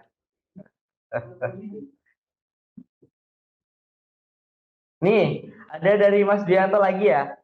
Berarti kalau misal trial habis terus nggak lanjut, biar juga nggak Mas? Gitu. Terus nggak lanjut. Gimana nih? Kalau misal trialnya habis terus nggak lanjut, itu bayar nggak? mungkin sih kalau itu kurang tahu juga ya. Karena saya juga belum belum pernah berlangganan kayak gitu. Kalau waktu saya habis kayak gimana. Soalnya kalau saudara saya be- berlangganan berlangganan apa tuh namanya, berlangganan kayak gitu, pasti ya ditambah lagi tuh, bayar lagi, nggak pernah sampai ditinggal. Mungkin Nah, mungkin kalau dari saya mungkin kalau bisa menambahkan sedikit ya. Kalau misal trial habis terus gak lanjut itu kayaknya sepertinya nggak bayar karena kan itu yang kita pakai kan mungkin trial. Nah, kalau mau nggak lanjut berarti kan kita nggak pakai ya, kita nggak mau meneruskan. Jadi kemungkinan besar itu nggak bayar. Tuh. Nah,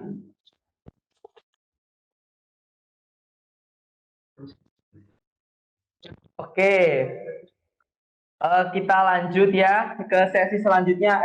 Oke, untuk teman-teman sekalian yang memiliki pertanyaan, bisa langsung ke private chat Mas Niam atau nanti di sesi waktu selanjutnya.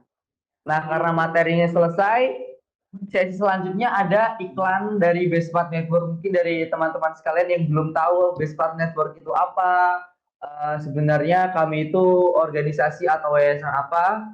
Dan di sesi selanjutnya nih ada info mengenai giveaway. Nanti di giveaway ini ada beberapa hadiah seperti kaos dan lain-lain sebagainya.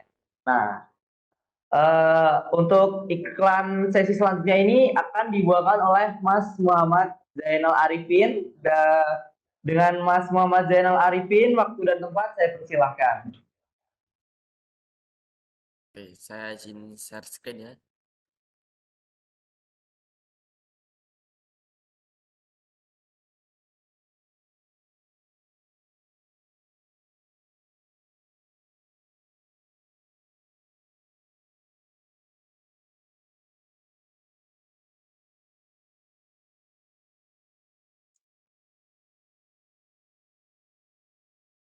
Terima kasih kepada pembawa acara yang telah memberikan waktu kepada saya. Izinkan saya memperkenalkan diri. Nama saya Muhammad Zainal Arifin yang akan menyampaikan profil BPN atau Baseband Network kepada kalian semuanya. Nah, Baseband Network itu apa sih? Baseband Network itu merupakan perusahaan sistem integrasi yang merupakan juga jasa konsultansi profesional yang bergerak di bidang IT networking yang dipimpin langsung oleh sang master atau sang expert kita yaitu Bapak Muhammad Danuwiyoto yang sudah bersertifikasi CCIA. Nah, bersama bersama dengan webinar ini kami akan memberitahukan pada IT entusias semuanya bahwasanya perusahaan kami ini bertempat di Jalan Lombok 1 nomor 154 Kota Tangerang, Banten. Nah, perusahaan kami ini bergerak pada jasa perencanaan, perbaikan, dan pengelolaan jaringan untuk seluruh wilayah Indonesia. Nah, perusahaan kami juga siap mengirimkan network engineer kami ke seluruh Indonesia, dari Sabang sampai Merauke. Nah, kami siap melayani berbagai macam pelayanan jasa, mulai dari network planning and design. Nah, proses ini meliputi membuat desain topologi sebuah network yang bertujuan untuk memastikan bahwa jaringan komunikasi dapat memenuhi kebutuhan pelanggan dengan cepat dan tepat. Kemudian ada yang namanya network implementasi. Setelah tadi planning dan desain sudah disampaikan ke klien, kita harus menyetujui terlebih dahulu kepada klien apakah desain dan planning ini merupakan solusi yang tepat kepada itu. Jika klien menyetujui, maka disinilah network implementation dilaksanakan meliputi proses instalasi jaringan, proses update, dan proses pengamanan backbone perusahaan. Nah, kemudian setelah network implementation ada yang namanya network monitoring.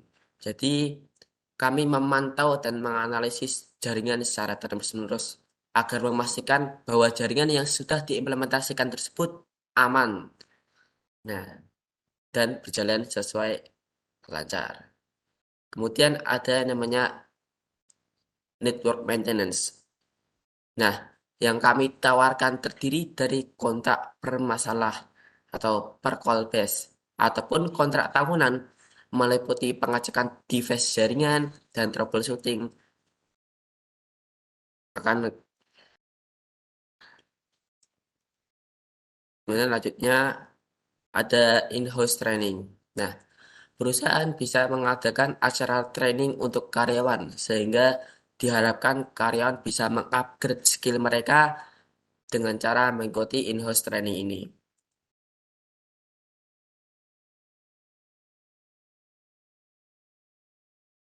Kemudian ada yang namanya network assessment. Nah, metode assessment ini juga sangat diperlukan bagi kami agar kami bisa mengetahui secara lebih mendalam mengenai kondisi jaringan di perusahaan tersebut atau dalam klien tersebut, termasuk dalamnya pengidentifikasi masalahan apa yang terjadi dalam perusahaan tersebut, kemudian resiko dan cara memperbaikinya. Kemudian ada kami juga menawarkan jasa IT Network Consultant yang bagi perusahaan membutuhkan asisten mengenai permasalahan yang ada di dalam jaringan Anda, konsultasikan saja kepada perusahaan kami, Bestbed Network. Setiap permasalahan pasti ada solusinya. Lanjut. Nah,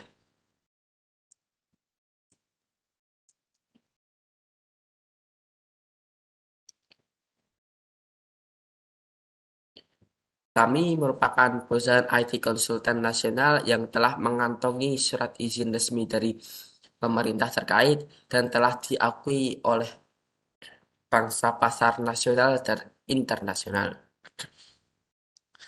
Berikut ini terdapat beragam mitra perusahaan unggulan kami lampirkan. Bersamaan dengan ini, kami selalu berkomitmen untuk memberikan pelayanan jasa yang berkualitas dan siap melayani sepenuh hati kepada seluruh customer dan mitra perusahaan. Berikut ini ada beberapa contoh perusahaan yang sudah konsultasi kepada kami. Nah, ini klien-klien kami ada OJK, Teleperformance, Telenet, Sekolahan.id, Sutes, Cloudhost, ada Mizuho, SIP, Sinergi Informasi Pratama, Jagonetwork.id, Lintas Arta, H3C, Indosat Oridu, dan masih banyak lainnya. Tidak hanya dari pemerintah, kami juga pernah menyediakan konsultasi kepada perusahaan swasta maupun BUMN. Nah, ini bisa dilihat sendiri perusahaan-perusahaan yang telah kami handle. Bahkan di sini ada PON 20 Papua kemarin.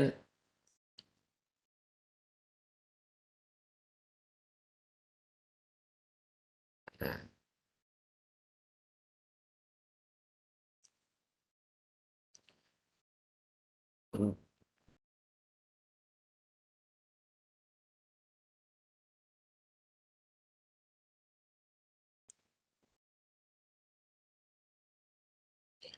untuk mengutamakan pelayanan dan kenyamanan para customer kami memiliki beberapa unggulan seperti menjaga kelangsungan aktivitas operasional IT oleh karena perencanaan strategis yang matang dapat membantu meminimalisir resiko kritis dari jaringan customer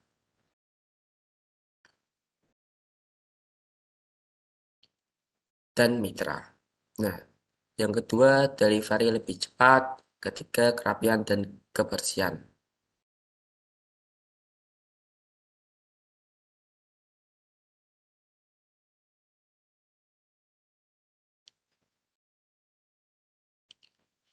Mengapa dokumentasi dianggap penting dalam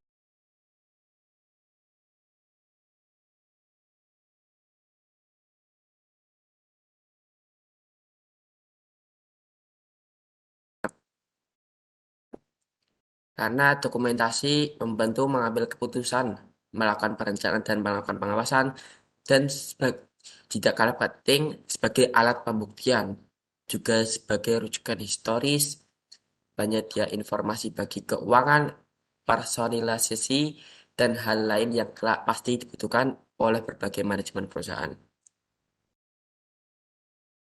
Ini dapat dilihat dari beberapa dokumentasi yang telah kami lakukan sebagai project.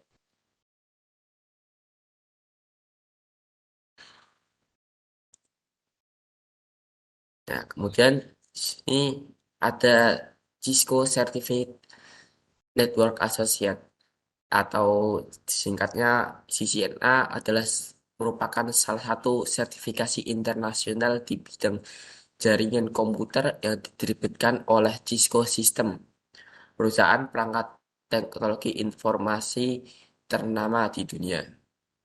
CCN dan ada yang namanya juga CCNP. Nah, CCNP ini juga merupakan salah satu track sertifikasi Cisco sama seperti CCNA. Namun cuman CCNP ini lebih ke sertifikasi tingkat advance atau profesional. Nah, pada track ini peserta akan belajar lebih dalam dari materi yang dipelajari di track sebelumnya yaitu CCNA. Nah, syarat untuk bisa mengikuti kelas CCNP Enterprise ini adalah sudah pernah belajar Cisco CCNA sebelumnya. Buzzword Network Program Training CCNA dan CCNP yaitu program training yang berlangsung secara sistematis dan intensif dan diproyeksikan agar peserta training dapat menguasai materi-materi yang diujikan dalam sertifikasi CCNA terbaru. Nah, kelas ini cocok banget bagi pemula yang ingin mendalami bidang jaringan komputer. Yes, cocok buat kamu yang ingin berkarir sebagai profesional network engineer, network administration, atau network spesialis di bidang jaringan komputer yang saat ini sedang dibutuhkan oleh perusahaan di Indonesia.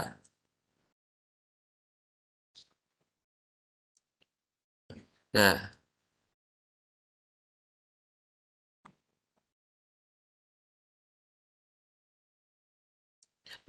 pakai buku tujuannya agar pembelajaranmu tidak kesasar. Bagaimanapun, buku jadi pilihan paduan sisanya yang terbaik. Kenapa? Jawabannya karena bukulah solusi yang paling tepat dan efektif, fleksibel, apalagi menggunakan e-book yang sudah mendukung mobilitas dan e-book. Nah, ada catatan, para pakar IT sebenarnya selalu belajar dari buku. Walaupun mereka bilang belajarnya otodidak, bukan berarti mereka belajar dengan bermodal artikel atau from gratisan, bukan seperti itu. Mereka belajar dari buku. Nah, berikut ini ada buku yang wajib harus dimiliki oleh network engineer yang akan terjun ke dunia IT yang ingin mendalami sebagai passion tersebut. Nah, di sini ada workbook CCNA Best Path Training Center yang dibuat oleh Bapak Doni Woto. Kemudian yang kedua ada MPLS Dasar dan L3 VPN sama juga dibuat oleh Bapak Doni Wiyoto. Yang ketiga ada Handbook Zoom Cloud Meeting dibuat oleh Jagi Hendrian, anak mondok Best Path Network Teams. Kemudian ada Handbook Tutorial IP Phone dengan CUCM dibuat oleh Itang Asep Sopianti. Nah, yang ini juga tidak kalah penting, Handbook Stacking Cisco Suite 3750 series dibuat oleh Danang Kurniawan. Nah, mengenai buku di atas yang sudah saya lampirkan tadi memang relatif mahal. Bukan karena saya orang berima uang, tapi ini saya anggap investment, bukan cost. Oh ya, buku-buku yang tadi di Indonesia masih jarang dijual. Jarang bukan berarti tidak ada kalau mau berusaha mencari. Jadi silahkan pesan sekarang juga melalui email yang tertera di slide ini. Nah, tidak. Ini BPN juga mengeluarkan salah satu produk dari perusahaan kami yaitu kaos dengan ciri khas logo dan moto dari Bestpad Network. Nah, kualitas bukan kaleng-kaleng ini, yaitu agar supaya menjaga kepercayaan pelanggan. Nah, moto kami bukti bukan janji. Anjay. Saya merekomendasikan ini untuk segera melakukan pemesanan selama stok tersedia. Ini ada baju Never Stop ngoprek yang berwarna biru dan berwarna hitam. Silahkan pilih selera kalian masing-masing sesuai. Nah,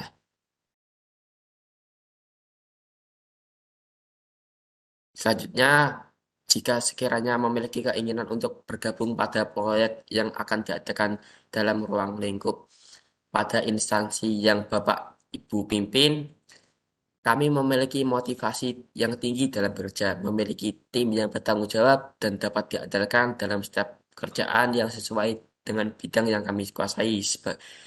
Bukan sebagai Pertimbangan kami melampirkan beberapa berkas penunjang untuk dinilai. Sekiranya cukup dari saya, karena sesi yang saya jalankan telah selesai. Apabila dalam menjalankan tugas terdapat kesalahan dalam kata yang kurang berkenan di hati hadirin sekalian, saya mohon maaf yang setulus-tulusnya. Waktu saya kembalikan kepada host. Terima kasih atas waktu dan tempat. Oke, terima kasih kepada Mas Zainal Arifin yang telah mengenalkan BPN untuk pemirsa-pemirsa semuanya. Nah, untuk kalian yang tertarik dengan event-event giveaway yang kita adakan, nah bisa dicek di grup Telegram IT Networking. Oke, sekarang penutupan. Sekian untuk pertemuan kali ini. Semoga apa yang kita dapat hari ini dapat bermanfaat khususnya bagi pemateri yang menyampaikan dan umumnya bagi kita semua yang mendengarkan. Terima kasih atas perhatiannya. Mohon maaf jika ada banyak sekali kesalahan. Wabillahi taufiq wal hidayah. Wassalamualaikum warahmatullahi wabarakatuh.